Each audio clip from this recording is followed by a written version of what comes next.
topik aja kita. Jangan masalah Sip. kerja. Itu Adina. Baik, kawan-kawan, langsung aja kita buka topik persoalan daripada Ngomong kosong. yang daripada kita omong-omongan pepesan kosong ya lebih baik kita Ya. langsung ada sumbernya di sini. Obrolan rakyat singkat, tepat, padat, tapi ini hanya deskripsi, bukan narasi.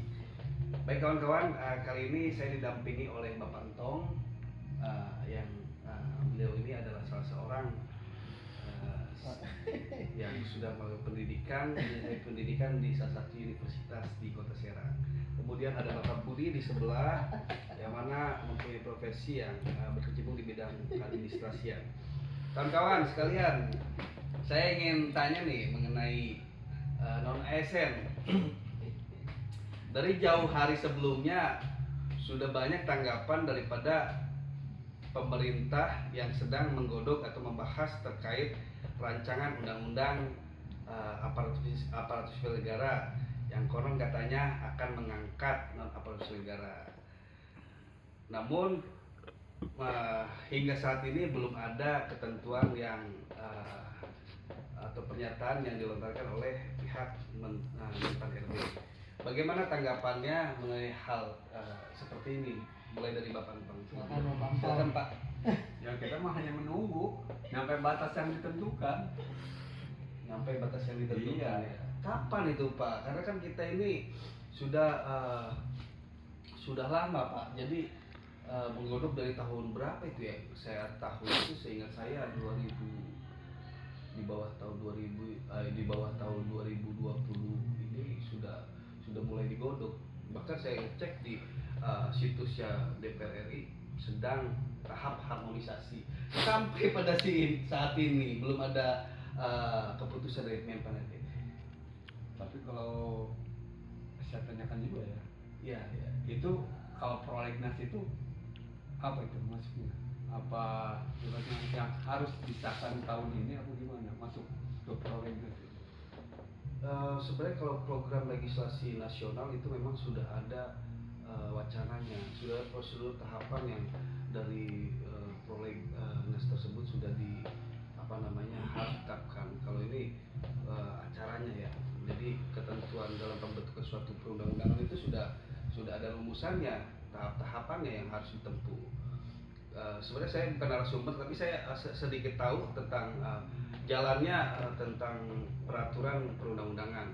Jadi bila mana peraturan perundang-undangan tidak disahkan atau tidak ditetapkan oleh presiden, maka dari itu data inventarisasi masalah itu ditandatangani dan disahkan oleh anggota DPRD. Jadi seperti itu, walaupun tidak ditandatangani oleh presiden. Sementara itu kan saya baca di berita bahwa perubahan RUU itu udah masuk ke prolegnas. Perubahan RUU itu sudah masuk ke prolegnas. Iya betul Pak. Sehingga pada saat ini masih tahap harmonisasi. Iya. Baik. Sekarang ke Pak Budi nih Pak. Saya ingin tanya. Dulu. Seandainya itu udah masuk ke prolegnas, masih diundur lagi, Iya. apa tidak melanggar Inkonstitusional gitu ya. Ya sebenarnya gini Pak. Kalau kita sedang merumuskan suatu persoalan di salah satu lembaga, memang harus ada prosedurnya ya supaya jelas gitu acaranya seperti apa gitu. Kalau terkait soal inkonstitusional itu terkait materialnya seperti apa, ketika sudah ditetapkan lalu ada yang melanggar, itu disebut konstitusional. Jadi seperti itu Pak. Kembali ke melanjut ke Pak Budi, bagaimana Pak tanggapannya terkait rancangan undang-undang ini yang belum rampung hingga pada saat ini Pak? Ya sebenarnya kita berharap sama DPR RI negara sebelum pemilu ini segera diselesaikan, karena kan itu sudah masuk prolegnas juga.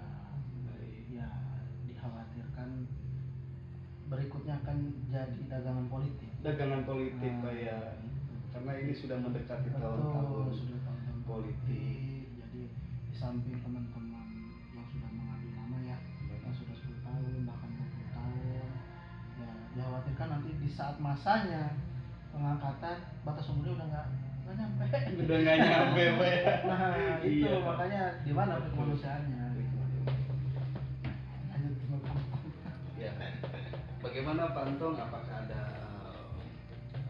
usulan terhadap pemerintahan pusat di sana supaya lebih mempercepat lagi dalam suatu musyawarah mufakatnya tercipta sebuah regulasi yang berpihak kepada pengabdi nih Pak ya. Kalau kita kan pengabdi itu sebenarnya bukan hanya orang yang dites hari itu kemudian ini karena guru terbaik itu adalah pengalaman. Sepakat kita Pak ya. Iya.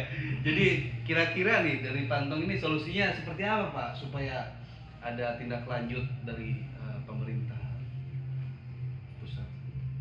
Solusinya gimana ya? Solusinya seperti apa Pak? Demo lagi apa? Ya intinya kalau demo juga percuma. Percuma ya. Iya. Jadi kita mah cuma hanya berdoa.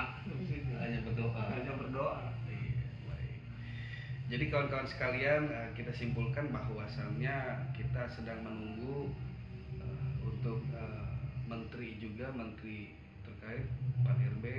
Semoga prosedur dapat dilalui dan berfaedah kepada semua kalangan, khususnya untuk para tenaga honorer yang sudah mengabdi lama.